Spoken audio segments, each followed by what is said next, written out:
मसीह में मेरे प्रिय भाई और बहनों, प्रभु यीशु मसीह के पवित्र नाम से आए हर एक विश्वासी भाई बहनों को यीशु के नाम से आप सबको मैं धन्यवाद देता हूँ, स्वागत करता हूँ।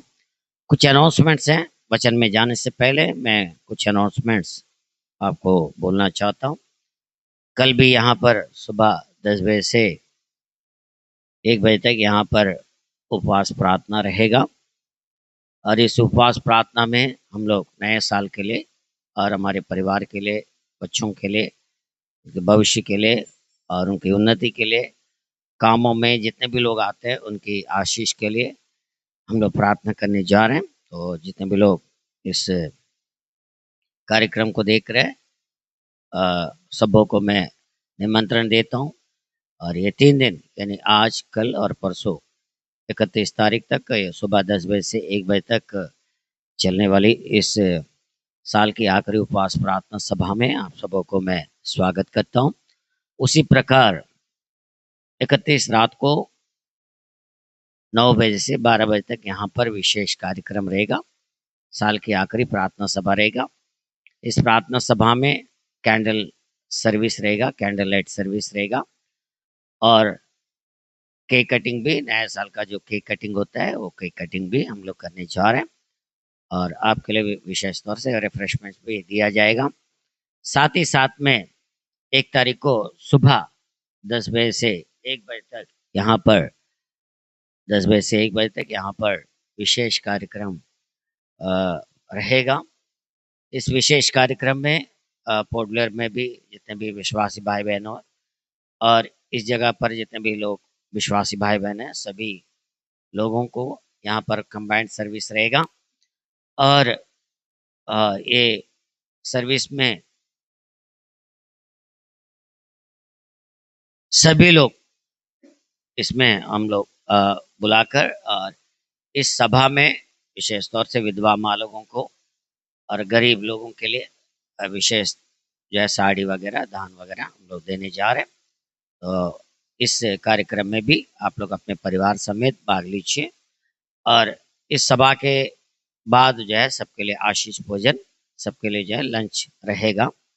इसलिए साल का नया साल में पहला दिन में प्रभु के सम्मुख में रहना हमारे लिए बहुत ही आशीष का कारण रहेगा।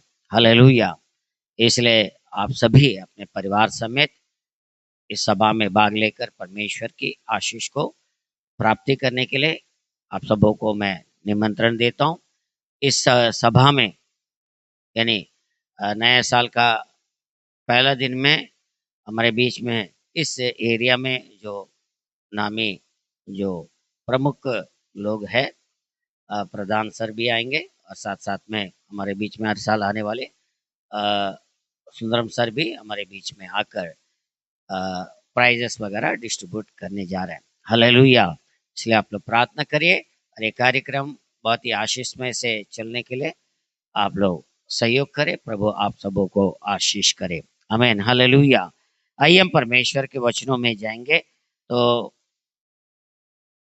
पहला थिस्सलुनीका पत्री 5वां अध्याय 18 वचन को हम लोग पढ़ेंगे। पहला थिस्सलुनीका पत्री 5वां अध्याय 18 वचन को पढ़ेंगे। हम साल की आखिरी दिनों में है और इस साल की जो है आखिरी दिनों में हमारा कर्तव्य बनता है कि हम परमेश्वर हमारे जीवन में साल भर ये 12 महीना अपने पवित्र पंखों तले हमें छिपा कर बहुत सारे अद्भुतों को, बहुत सारे आशीषों का हमारे जीवन में करते हुए आया है।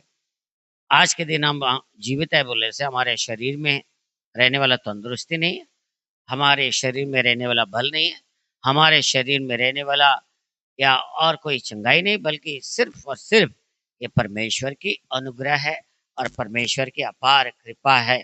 इसके कारण आज के दिन हम देख सकते हैं। हालेलुया। तो ये कृपा जो है सिर्फ ये साल में नहीं बल्कि आने वाले 2026 में भी रहना है। तो परमेश्वर का वचन क्या कहता है बोले से वही पहला थिस्सलुनीका पत्री 5वां अध्याय 18 वचन को यदि हम पढ़ेंगे तो हर बात में धन्यवाद करो, क्योंकि तुम्हारे लिए मसीह यीशु में परमेश्वर की यही इच्छा है। तो परमेश्वर की इच्छा, तो यदि हम देखा जाएगा तो परमेश्वर की इच्छा, यदि हम देखा जाएगा तो परमेश्वर की इच्छा यही है कि हम हर एक चीजों में क्या करें, परमेश्वर का धन्यवाद करें। तो धन्यवाद करना क्या हमें आता है बोले से, तो हर एक का विश्वासी का कर्तव्य क्या है बोले से, और ये बाइबल हमें क्या सिखाता है बोले से, क्योंकि हर एक चीजों में हम परमेश्वर का धन्यवाद करेंगे। परमेश्वर को क्यों धन्यवाद करेंगे करके यदि हम देखा जाए क्यों करना है करके यदि वचनों में देखा जाएगा तो परमेश्वर का भलाई के लिए हम लोग परमेश्वर को धन्यवाद करना है। परमेश्वर हमारे लिए कितना अच्छा है उसके लिए हम लोग क्या करना है, धन्यवाद करना है। देखिए भजन संहिता 77 11 वचन से लेकर 12 वचन को पढ़ेंगे तो देखिए,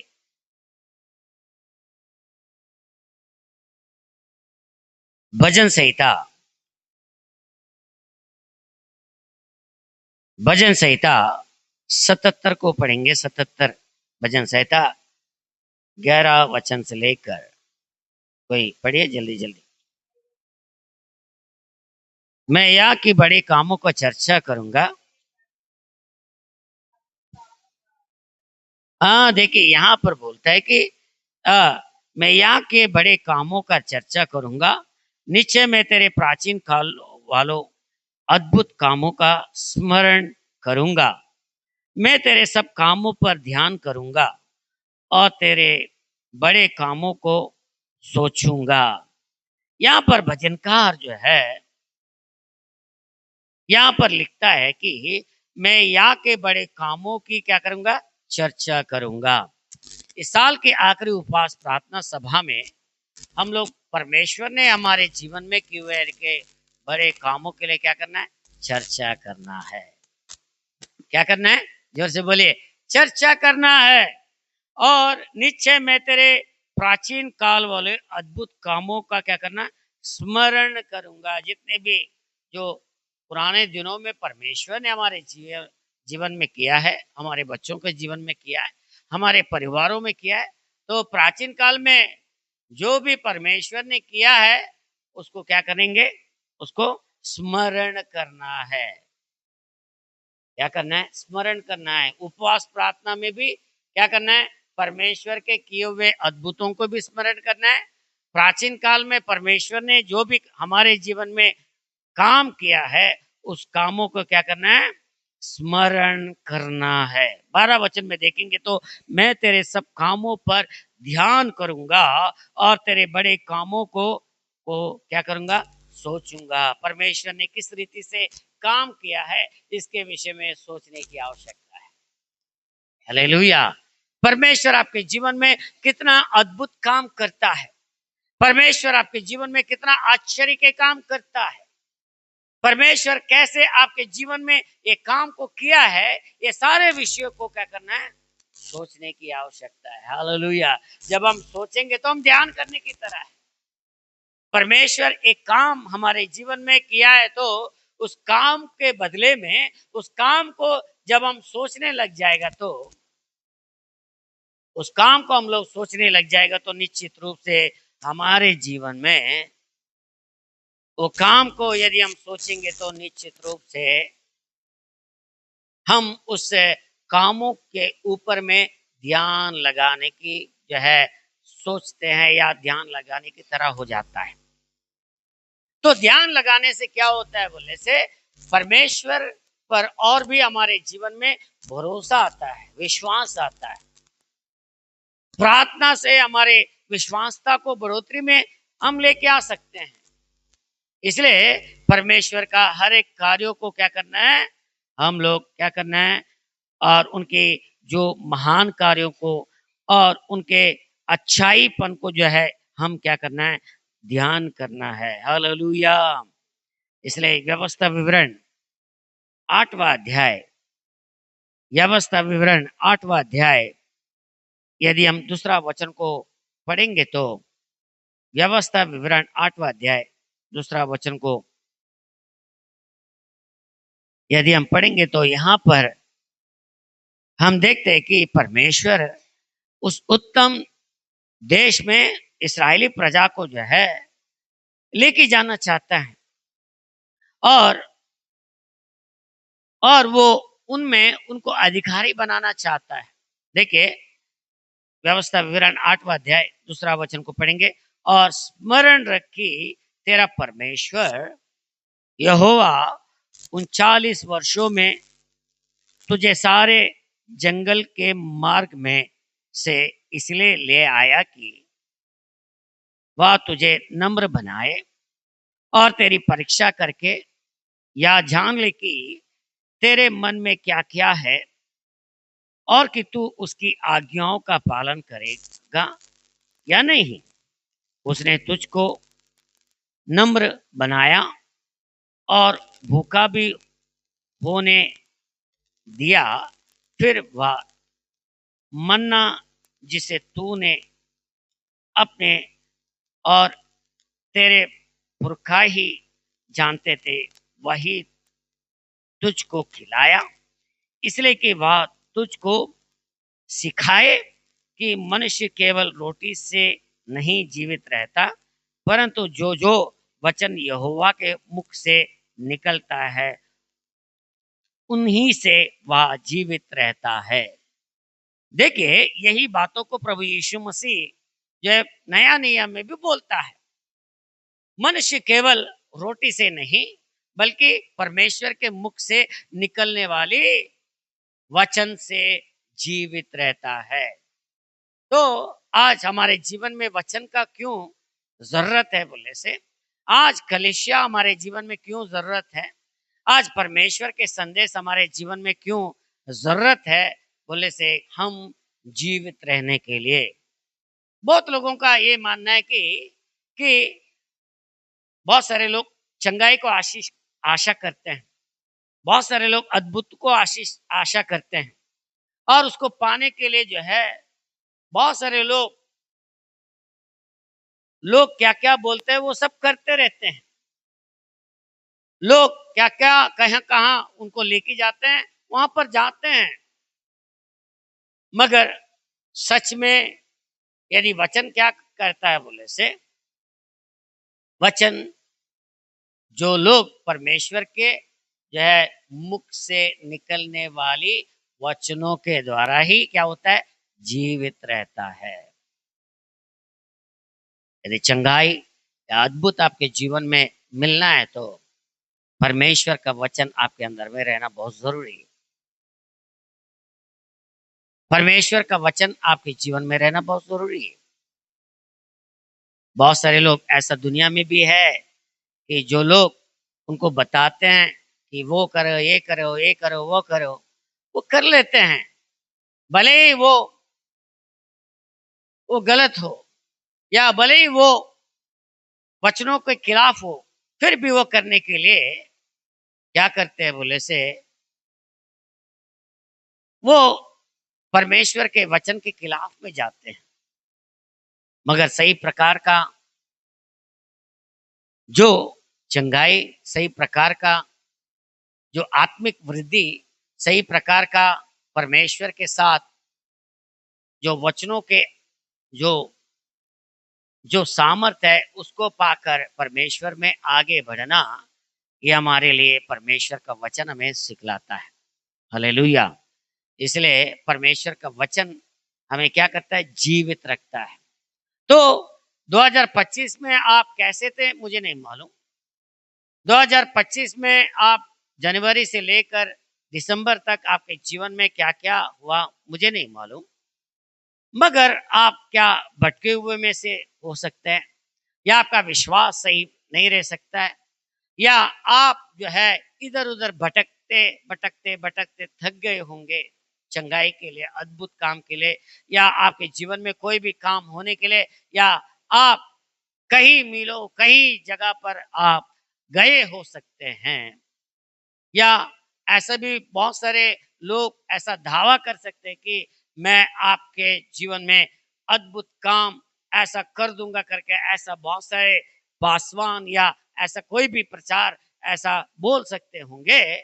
मगर सही अद्भुत, सही आशीष, सही उन्नति, सही चंगाई, सही छुटकारा वो किसके द्वारा मिलता है बोले से प्रभु यीशु मसीह के द्वारा मिलता है। ताली बजाते प्रभु का धन्यवाद देंगे। हालेलुया। ठीक जिस प्रकार से प्रभु यीशु मसीह हमें उन्नति आशीष देता है, उसी प्रकार अभी हम जीना है तो दुनिया में, या इस दुनिया में हमें अपने जीविकाई में आगे बढ़ना है, तो किसकी अनुग्रह हमारे जीवन में बहुत सारे से जरूरत है बोले से परमेश्वर की अनुग्रह बहुत जरूरी है। इसलिए वचन अभी हमें क्या करता है बोले से मनुष्य केवल रोटी से नहीं बल्कि परमेश्वर के मुख से निकलने वाली वचनों के द्वारा वो क्या करता है, जीवित रहता है। Hallelujah, hallelujah. इसलिए हमें क्या करना है बोले से उस वचन में हम लोग चल रहे कि नहीं है, उस वचन में हम लोग स्थिर है कि नहीं है, ये बात हमें जानकारी रखने की आवश्यकता है। हम वचन में चल पाते कि नहीं, परमेश्वर का उपदेश में, उस खरा उपदेश में हम अपने आप को उसमें समाते हैं कि नहीं है, ये हमें आवश्यकता है, ये हमें सोचने की आवश्यकता है। इसलिए हमें क्या करना है, इसकी विषय में समीक्षा करना है और हमें पश्चाताप करने की आवश्यकता है। क्या करना है, पहले समीक्षा करना है, उसके बाद पश्चाताप करने की आवश्यकता है। तो हमारे जीवन को जो है क्या करना है, टटोल के देखना पड़ता है, टटोल के देखना पड़ता है। 2012 साल में, 2025 साल में हमने क्या किया, ये सारे विषय को 2025 साल में हमने क्या क्या किया, या पिछला दिनों में हमने परमेश्वर के प्रति क्या क्या किया, क्या नहीं किया, ये सारे विषय को क्या करना है, टटोल के देखना पड़ता है। अपनी आत्मिक परिपक्वता में कितना बढ़ पाए, कितना कितना जो है पिछड़ गए, कितना बढ़ पाए, कितना जो है हम लोग पिछड़ गए, कितना भटक गए, कितना परमेश्वर में रह गए, ये सारे विषय को हम लोग क्या करना है, जांचने की आवश्यकता है, परीक्षा करने की आवश्यकता है। तो हम अपने आप को क्या करना है, समीक्षा करना है और हमें क्या करना है, पश्चाताप करने की आवश्यकता है। यदि हम पश्चाताप करेंगे तो परमेश्वर की अनुग्रह हमारे जीवन में आएगी। इसके विषय में कुरिन्थी के कलीसिया में प्रेरित पौलुस जो है दूसरा कुरिन्थी के पत्री में लिखता है। देखिए दूसरा कुरिन्थी के पत्री 13 अध्याय 5वां वचन को पढ़ेंगे। दूसरा कुरिन्थी के पत्री, दूसरा कुरिन्थी के पत्री 13 अध्याय 5वां वचन को पढ़ेंगे। देखिए यहां पर लिखता है, अपने आप को परखो कि विश्वास में हो या कि नहीं। क्या बोल रहा है, अपने आप को परखो कि विश्वास में हो कि नहीं। अपने आप को जांचो, क्या तुम अपने विषय में या नहीं जानते कि यीशु मसीह तुम में है, नहीं तो तुम जांच में निकम में निकलो हो। क्या है, जांच में क्या निकलेगा, निकम्मा हो जाएगा तो बड़ा बवाल हो जाएगा। क्या करना है, अपने आप को जांचना पड़ता है। आत्मिकता जीवन बोलने से क्या है बोले से प्रतिदिन अपने आप को क्या करना है, परमेश्वर के सम्मुख में आकर अपने आप को जांचना पड़ता है। सिर्फ क्रिसमस के दिनों में, नए साल में आकर परमेश्वर की आराधना करने से होता नहीं है। ये भक्ति बोले से क्रिसमस भक्ति है, नए साल की भक्ति हो जाएगा। अभी हमारा भक्ति आशीष में से रहना है, तो या हम परमेश्वर में है कि नहीं है, या परमेश्वर में अपनी आत्मिकता को बना के रखकर इसको बढ़ोतरी कर पा रहे कि नहीं है, ये हमें जांचने की आवश्यकता है। नहीं तो क्या होता है बोले से हम निकम्मापन में आ जाएंगे करके बाइबल कहता है। मैं नहीं बोल रहा हूं, यहाँ पर प्रेरित पौलुस बोल रहा है कि अपने आप को परखो कि विश्वास में हो या नहीं। क्या परखना किस लिए बोले से हम विश्वास में है कि नहीं है। तो कभी कभी हम लोग अविश्वासी का काम भी करने लग जाते हैं। यदि दुष्ट संगति हमारे जीवन में आता है तो अच्छे अच्छे को क्या करता है, बिगाड़ देते हैं। आप जो है आत्मिकता को, या आपके जीवन में आत्मिकता को ढूंढते हैं, अच्छी बात है, आपको आत्मिकता को ढूंढते हैं। उसी प्रकार आपका दोस्ती को भी या आपके मित्र को भी आत्मिकता वाले ढूंढना है। भलवा करने वालों को बिल्कुल उनके संग में नहीं रहना है। दूसरों को तुच्छ जाने वालों को उनके संग में नहीं रहना है। नहीं तो यही आत्मा आपके अंदर में काम करेगा, वो खुद बिगड़ जाएगा, आपको भी बिगाड़ देगा। बलवा करने वाले के साथ यदि आप संगति में रहेंगे तो, या बलवा करने वाले के साथ यदि आप दोस्ती रखेंगे तो वही दुष्ट आत्मा आपके अंदर में भी काम करेगा। इसलिए आपके संगति किस रीति से है, किसके साथ है, ये आपको जानकारी रखने की आवश्यकता है। बहुत लोग बोलते हैं कि मुझे ये करना वो करना, बहुत सारे लोग आशा करते हैं मेरे काम ये बनना है वो बनना है करके, बहुत ही आशा करते हैं, अपेक्षा करते हैं। मगर कितने लोग इस काम को अपने जीवन में प्राप्ति कर सकते हैं? इस आशीष को कितने लोग प्राप्ति कर सकते हैं? बहुत ही कम लोग जो है, जो लोग समर्पण कर पाते हैं, जो अपने जो बुराई को अपने जो जो कमियों को जो ढूंढकर उसको सही करता है, वही जो है आत्मिकता में बढ़ पाता है। नहीं तो जिस आत्मिकता में आपने पिछला दिनों में बढ़े थे, जिस आत्मिकता में आपने बढ़ोतरी की है, जिस प्रार्थना जीवन में, जिस विश्वास के जीवन में आपको उन्नति मिली, अभी क्या आपके उन्नति क्या घट रहा है या आपका उन्नति जो है शून्य में तब्दील हो गया है? तो आपको क्या करने की आवश्यकता है बोले से, अपना संगति को सही करने की आवश्यकता है। हालेलुया। क्योंकि बुरा संगति अच्छे अच्छों को क्या करता है? बिगाड़ देती है, खराब कर देती है। जैसा हमने कहावत दुनिया में सुनते हैं कि एक गंदी मछली पूरे तालाब को क्या करता है? गंदा करता है। एक गंदा मछली पूरे तालाब को क्या करता है? गंदा करता है। उसी प्रकार एक अविश्वासी या एक गंदा विश्वासी क्या करता है? पूरे कलीसिया को भी क्या कर सकता है? बिगाड़ सकता है, बिगाड़ सकता है। क्यों ये बात बोल रहा हूं बोलने से, ऐसा बहुत सारे ऐसा विश्वासी आए गए, जाते जाते खराब करके गए, मगर परमेश्वर महान है। हमें परमेश्वर ने ऐसा शक्ति दी, सहन शक्ति दी, सारे सारे विषयों को जो है हम लोग झेल कर प्रार्थना में परमेश्वर के सम्मुख में रखे। जाते जाते ऐसा बहुत सारे लोग हैं बुराई करते हैं, कलीसिया के विरोध में टिप्पणी करते हैं, बुराई करते हैं। बुराई को यदि आप बोल के जाओगे तो वही बुराई आपके जीवन में क्या करेगा? आपके जीवन को तहस नहस कर देगा। ये बात आप जानिए। एक दिन चेन्नई में हुआ वाला घटना मैं आपको बताता हूँ। एक पास्टर के बारे में, कलीसिया के बारे में एक विश्वासी नाना प्रकार का झूठ बोला था, और वो पास्टर और पास्टरम्मा के विरोध में, विश्वासी लोगों के बारे में, कलीसिया के विरोध में बहुत सारे जगह पर जाकर जो है गलत प्रचार किया।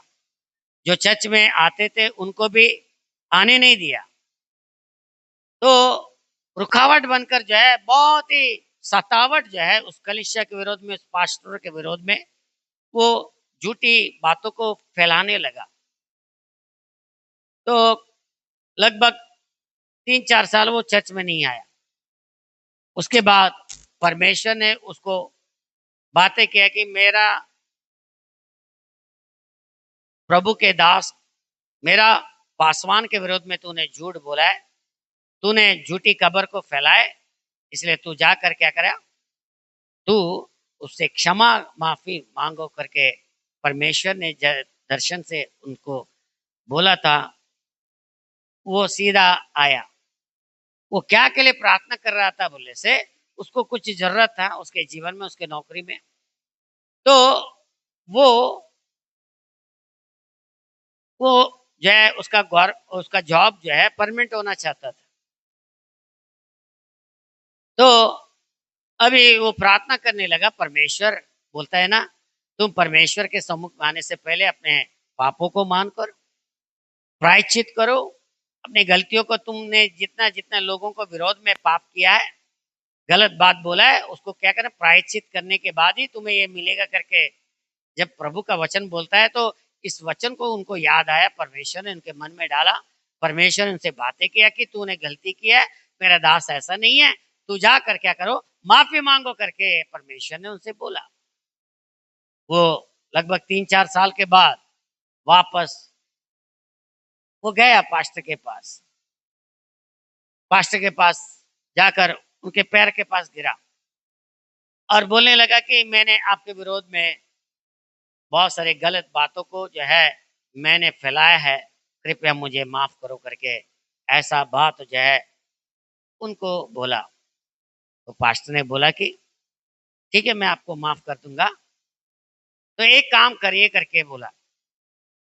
ठीक है, क्या काम है करके बोलने से, आप जाइए, जाकर मुर्गी के पंख को लेके आइए, मुर्गी का बाल रहता ना, उस बाल को लेके आइए करके बोला। खुशी खुशी वो गया, दुकान में गया, मुर्गी का जो बिक्री करते हैं, तो वहां पर गया, पूरे पंख को लेके आया तो पास्टर के हाथ में दिया। तो पास्टर ने बोला ठीक है, आप इसको क्या करो, पूरा बीच बाजार में जाओ, सिटी के बीच बाजार में जाओ, वहां पर उसको क्या करो, उड़ा के आ जाओ करके बोला। वो किया, खुशी खुशी पूरा बीच बाजार में उड़ा के आ गया और वो पंख जो है हवा जिधर को जाती थी उधर चला गया। तो पास्टर के पास आया, पास्टर के पास आकर बोलने लगा, पास्टर पास्टर, मैंने आपने जैसा बोला था, मैं सारे पंखों को उड़ा दिया, अभी तो क्षमा कर दो करके बोला। नहीं नहीं नहीं, अभी काम और बचा है करके बोला। अभी क्या करो, आप जाकर उस बाजार में जितने भी पंखों को आपने उड़ाया उसको क्या करो, वापस एक भी छूटना नहीं, सभी चीजों को लेके आओ करके बोला। एक भी जो है छूटना नहीं, सारे पंखों को जो है एक भी छूटना नहीं, सारे पंखों को, सारे बाल को, आप मुर्गी के पंख को लेके आओ करके बोला। ये ब्रदर बोलने लगा, वो कैसा हो सकता है, वो कैसा हो सकता है, वो तो इधर उधर हवा में भटक गया, इधर उधर चला गया, वो कैसा हो सकता है करके वो पास्टर से वो बोलने लगा। ठीक उसी प्रकार मैं आपको सबक सिखाना चाहता था कि अभी मेरे विरोध में आपने, मेरी कलीसिया के विरोध में आपने, परमेश्वर की कलीसिया के विरोध में आपने बुरा बातों को आपने फैलाई, और पास्टर के विरोध में आपने बुरा बातों को फैलाई, वो आपको कैसे माफी मिल सकता है। चला जाओ करके उसी समय जो है उसको वहां से भगा दिया। उसको माफी क्षमा उस पासवान ने नहीं दिया। मसीह में मेरे प्रिय भाई और बहनों, पास्टर के विरोध में, पास्टर के विरोध में, कलीसिया के विरोध में यदि आप और दूसरों को जो है बुराई करोगे तो निश्चित रूप से आप शापित हो जाओगे, आप शापित हो जाओगे।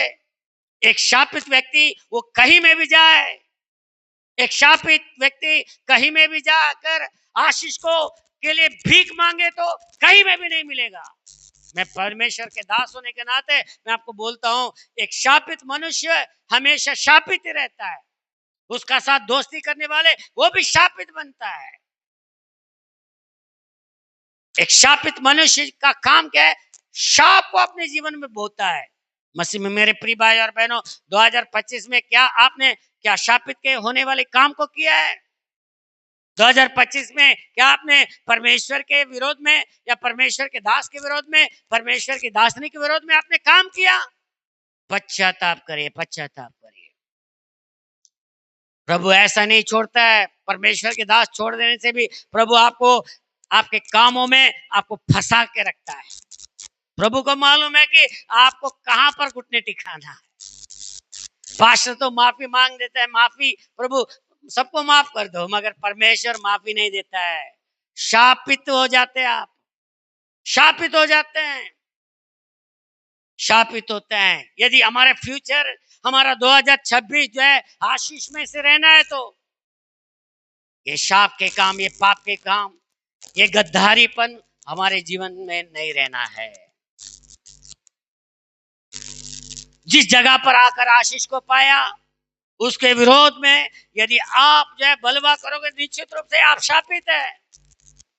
आपको कोई भी डायरेक्टली बोलने की आवश्यकता नहीं, आप शापित में रहेगो, क्योंकि हम बड़े त्याग के साथ यहाँ पर सेवकाई करते हैं, बड़ी मुश्किलों का साथ हम लोग सेवकाई करते हैं। पॉकेट में पैसा हो या ना हो, घर में खाना हो या ना हो। एक समय में ऐसा था कि मेरे पास कुछ भी पैसा नहीं, बड़ी त्याग के साथ आकर हमने यहाँ पर सेवकाई की।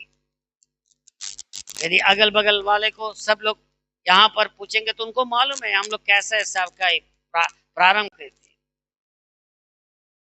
इस तरह हमारे जीवन में बहुत सारे कठिनाई को झेलना पड़ा, फिर भी सेवा को नहीं छोड़ा।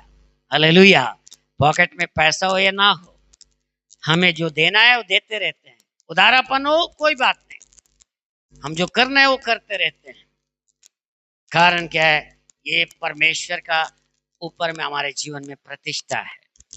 यदि एक प्रतिष्ठित व्यक्ति को, एक समर्पित व्यक्ति को, यदि एक परमेश्वर के सारे दुनियादारी के काम को छोड़कर यदि परमेश्वर का सेवकाई के विरोध में यदि आप जो है उस व्यक्ति के विरोध में यदि बात करोगे, तो क्या प्रभु आपको आशीष करेगा?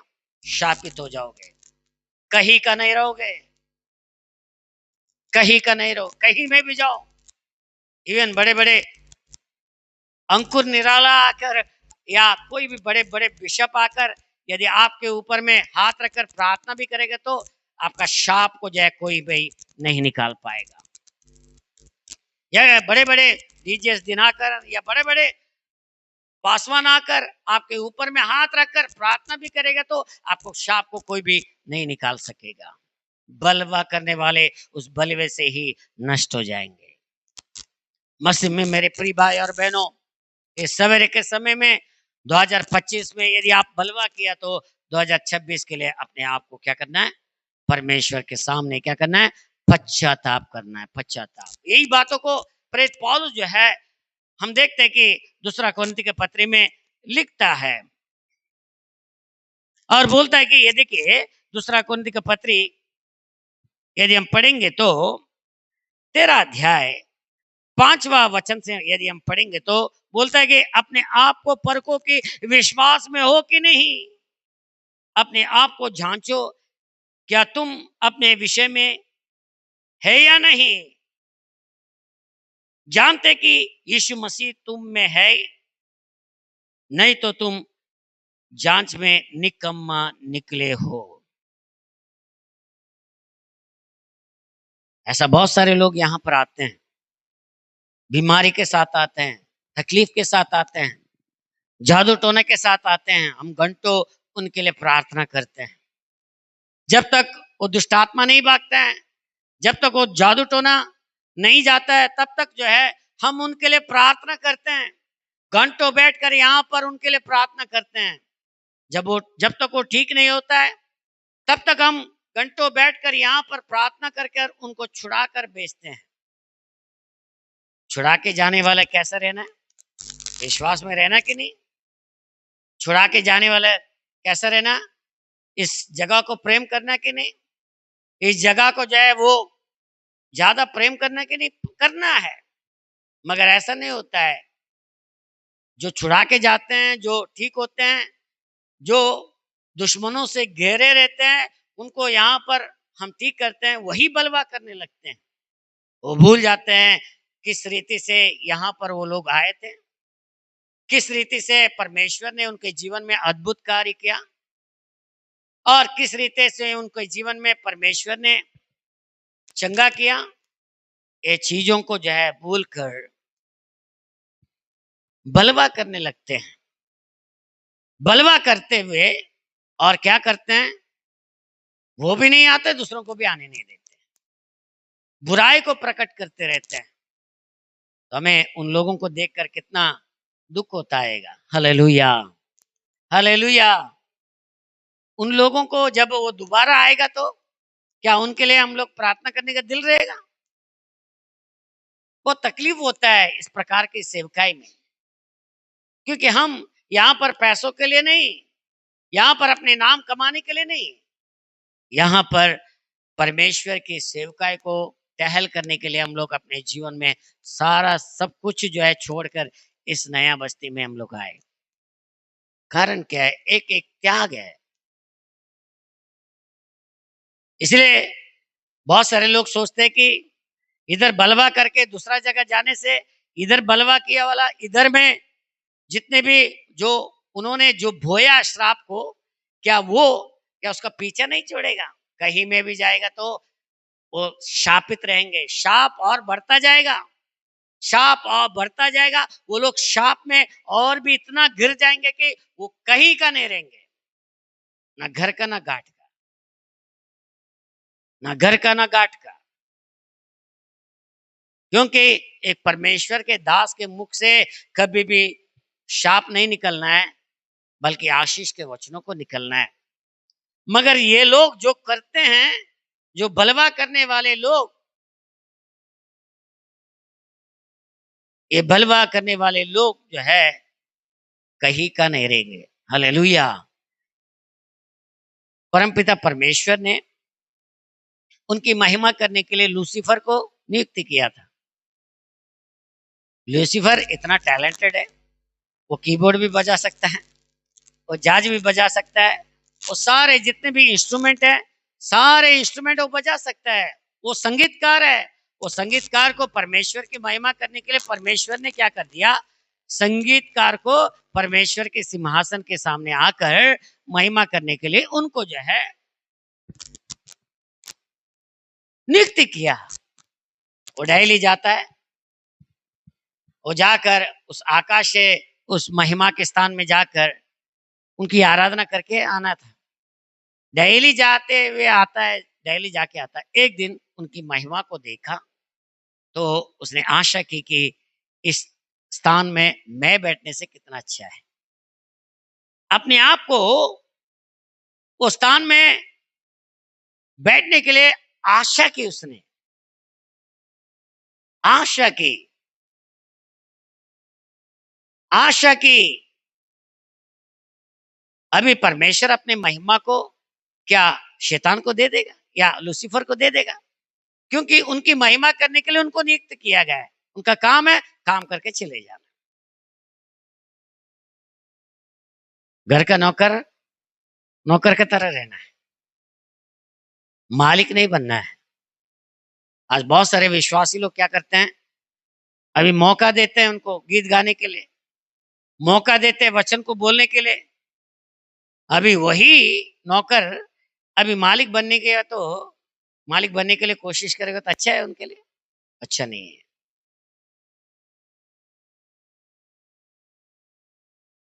आज बहुत सारे आत्मिक पतन होने का कारण यही है, घमंड आ जाता है। दो चार वचन सीख लेते हैं और उनको लगता है कि मैं बहुत ही है, फादर मेरे सामने कुछ नहीं है। अरे इतना साल पढ़ाई करके आया वाला वो क्या कहाँ जाएगा? फादर मेरे सामने कुछ नहीं है, पास्टर को कुछ नहीं आता है, मैं जितना जानता है उसको कुछ नहीं आता है। आत्मिक घमंड इसी को बोलते हैं। शैतान के अंदर में आत्मिक घमंड था, लास्ट में क्या हो गया? वो आकाश से गिरा दिया गया। कहां पर गिरा दिया गया? पृथ्वी पर गिरा दिया गया। आज सबको वो क्या कर रहा है? भटका रहा है, भटका रहा है। शैतान का काम क्या है बोले से? आत्मिकता से, प्रार्थना के जीवन से, विश्वास के जीवन से लोगों को भटका कर कलीसिया में जाने नहीं देना। कलीसिया के अंदर में उनको प्रवेश करने नहीं देना, यही काम है उनको। क्योंकि वो यदि उनको जाने देगा तो उसका राज्य क्या हो जाएगा? पतन हो जाएगा। क्योंकि एक परमेश्वर की कलीसिया यदि रहता है तो वहां पर क्या होता है? प्रार्थना होता है, आराधना होता है, परमेश्वर की महिमा होता है। ऐसा भी बहुत सारे कलीसिया है, लोगों का महिमा करने वाले कलीसिया बहुत लोग हैं। बहुत ऐसा लोग है कि पास्टर को ही भगवान मान लेते हैं, ऐसा भी है। यहाँ पर ऐसा नहीं, भगवान को भगवान का दर्जा, पास्टर को पास्टर का दर्जा होता है। विश्वासी लोग कहाँ पर है ना, वहीं पर उनको दर्जा मिलता है।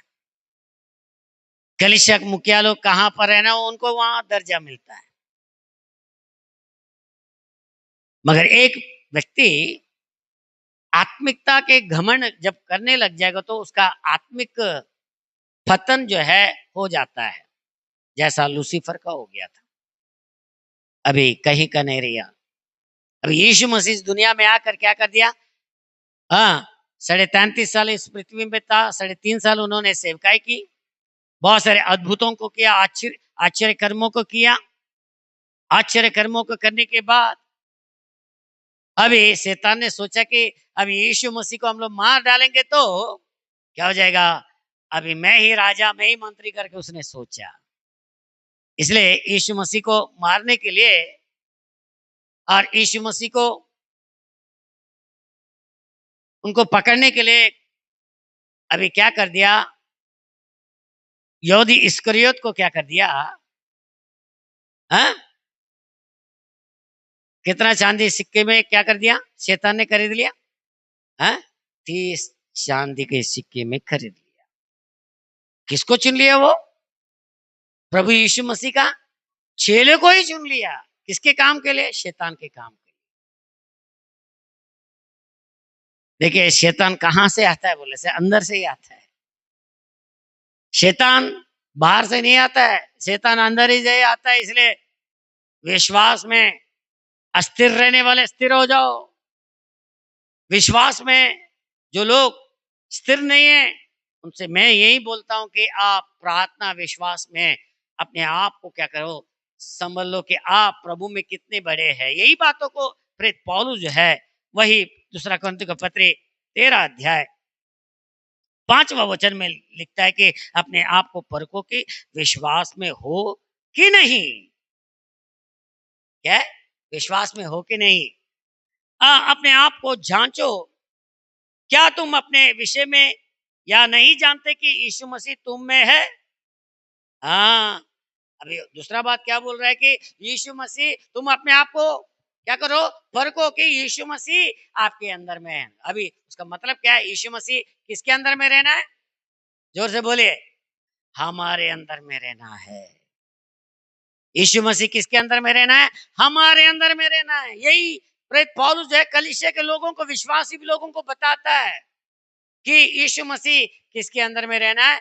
विश्वासियों का हमारे अंदर में रहना है। जब यीशु मसीह हमारे अंदर में रहेगा तो अद्भुत और चमत्कार को ढूंढने की कहीं में भी भागने की आवश्यकता नहीं। यीशु मसीह हमारे अंदर में रहेगा तो हम लोग मांगने से, तुम मांगने से पहले मैं जानता हूं तुम्हें क्या चाहिए। यीशु मसीह खुद बोलता है, तुम मांगने से पहले मैं जानता हूं कि तुम्हें क्या चाहिए। तो हमको मांगने से पहले वो जान लेता है, वो देता भी है। Hallelujah, hallelujah. वो जानकारी रखता है और हम लोग मांगने से पहले वो दे देता है। यही सीक्रेट है अद्भुत और चमत्कार को पाने के लिए। यही बातों को मैं सिखाता हूं, यही बातों को मैं सिखाता हूं। विश्वास में स्थिर रहिए, प्रार्थना में स्थिर रहिए, कलीसिया में स्थिर रहिए, इधर उधर भटको मत करके बोलता हूं। बहुत लोगों को गुस्सा आता है। हाँ, हम लोग मर्जी है, हम लोग कहीं में भी जाएगा, जाओ भटको। ऐसे भी बहुत सारे लोग हैं। यहाँ पर एक बहन आती थी तो किसी ने बोलता कि ये करो वो करो, क्या बोलते हैं? हाँ, बकरा का पेशाब पीने से कोई जादू टोना नहीं करेगा बोलता है। बकरा का पेशाब पीने से जादू टोना कोई नहीं करेगा बोलता।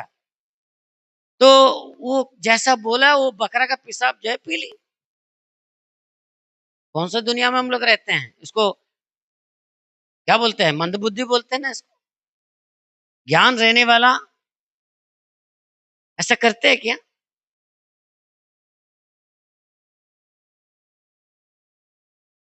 बकरा का पेशाब किस लिए होता है? कोई पीता है इसको? बहुत दुख लगता है ये सब को जब सुनता हूं तो बड़ी बहुत तकलीफ होता है हमको।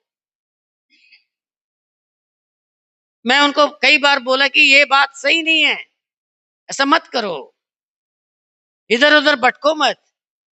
सुनता कहाँ है? बोलता है कि हमको जहां पसंद है उधर जाएगा, जाओ। बात नहीं सुनने वालों को क्या करना है? हाथ छोड़ना है।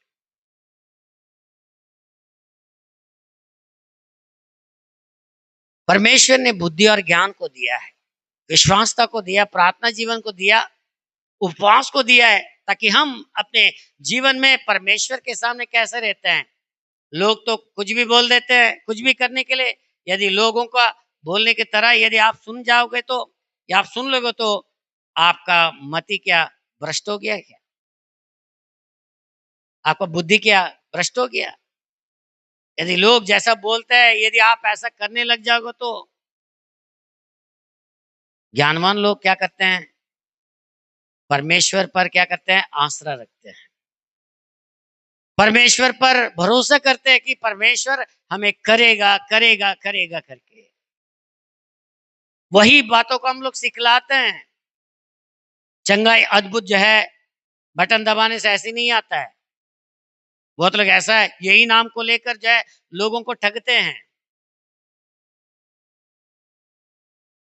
एक बहन को किसी ने जादू टोना कर दिया, तो वो एक पंडित के पास गई। पंडित के पास गई, उसने पूरा लिस्ट लिया, 30,000 रुपए का सामान लिस्ट दिया। लिस्ट देकर एक काला बकरा को उसने मांगा, लिस्ट भी दिया, बकरा को भी मांगा। तो उसने जाके दे दिया, बकरा को वध किया, क्या क्या किया, कुछ नहीं हुआ। फिर दूसरा जगह गई, वहां पर भी ऐसा बोला, कुछ कुछ बोला, ऐसा करी। लगभग जो है 2,80,000 रुपया जो है ये बहन अपने जीवन में जितने भी कष्ट है या जादू टोना का शिकार है उसको निकलवाना चाहती थी, उससे ठीक होना चाहते थे। उसको शादी भी नहीं हुआ था, शादी में बहुत सारे रुकावट होता था। तो पूरा जगह जाकर लगभग 2,80,000 रुपया जो है खत्म करके आई। यहाँ पर आते समय 1 रुपया उनके हाथ में नहीं था। मैंने पूछा, आपने क्यों ऐसा किया? वो बोलने लगी कि मैं ठीक होना चाहती थी। प्रार्थना करते समय उसके अंदर में कई प्रकार के दुष्ट आत्माएं उनके शरीर से निकला, और वो बहन एकदम ठीक हो गई, एकदम चंगी हो गई। और उनके शरीर में जितने भी जो दवाई था सब कुछ जो है प्रार्थना के माध्यम से, उल्टी के माध्यम से बाहर निकाल दिया गया। आज वो बहन को परमेश्वर ने ऐसा करने के बाद 1 साल के अंदर में परमेश्वर ने उनको शादी कराई और उनको गृहस्थी परमेश्वर ने बसा के रखा। हालेलुया। कितना परिवार, कितना लोग जो है यहाँ पर आकर चंगाई को पाते हैं, कितने लोग आकर यहाँ पर अद्भुतों को पाते हैं।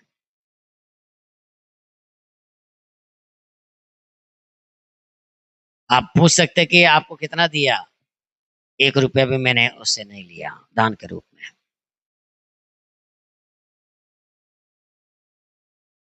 ठीक होने तक जो है बड़े बड़े दावा करते, मैं आपके लिए ये कर दूंगा, ये चर्च के लिए कर दूंगा, उसके बाद वो दिखाई नहीं देते। मैं कोई पैसा का डिमांड नहीं करता हूँ। प्रभु यीशु मसीह उनके जीवन में क्या करते हैं? अद्भुत काम करते हैं। यही यीशु को अपने जीवन भर अपना लो। यही प्रेरित पौलुस बोलता है कि इस यीशु आपके अंदर में है कि नहीं, क्या करो? टटोल लो। ये 2025 इस दिसंबर के उपवास प्रार्थना सभा में यीशु मसीह आपके अंदर में है कि नहीं, क्या करना है? टटोल कर देखना है, टटोल कर देखना है। यीशु हमारे अंदर में रहेगा तो सब कुछ हो सकता है। असंभव को संभव भी वो करेगा, ना होने वाले कार्य को वो करेगा। हमें इधर उधर भटकने की आवश्यकता नहीं है, इधर उधर भटकने की आवश्यकता नहीं है। हमें यीशु के पास आना है और वही यीशु हमारे जीवन में क्या करेगा? अद्भुत काम करेगा। हालेलुया। इस पहले दिन को उपवास प्रार्थना सभा में समय नहीं है, मैं और भी कल के दिन बहुत सारे वचनों को मैं आपको देना चाहता हूँ। इसलिए प्रेरित पौलुस का यही उद्देश्य था कि क्या तुम अपने आप विषय में ये नहीं जानते कि यीशु मसीह तुम में है, नहीं तो तुम जांच में निकम्मे निकले हो। पर मेरी आशा है कि तुम जान लोगो कि हम निकम्मे नहीं, कि हम अपने परमेश्वर से या प्रार्थना करते कि तुम कोई भी बुराई ना करो, इसलिए कि नहीं कि हम करे दिख पड़े, पर इसलिए कि तुम भलाई करो, चाहे हम निकम्मे ही ठहरे, क्योंकि हम सत्य के विरोध में कुछ नहीं कर सकते, पर सत्य के लिए ही कर सकते हैं। तो हम यहां पर बताता है कि सत्य के लिए कुछ भी करने के लिए बोलता है, सच्चाई का पीछे दौड़ने के लिए बोलता है, सच्चाई को अपनाने के लिए बोलता है। 2025 साल में आप ना कितना सच्चाई से परमेश्वर की महिमा करे। 2025 साल में आपने अपने परिवार समेत परमेश्वर के लिए कितना आपने किया है, ये मैं नहीं जानता, बल्कि ये आप खुद जानते हैं। इसलिए अपने आप को क्या करना है, सच्चाई के साथ परमेश्वर के सामने क्या करना है, अपने आप को समर्पण करना है। आइए हम अपने स्थानों में खड़े होकर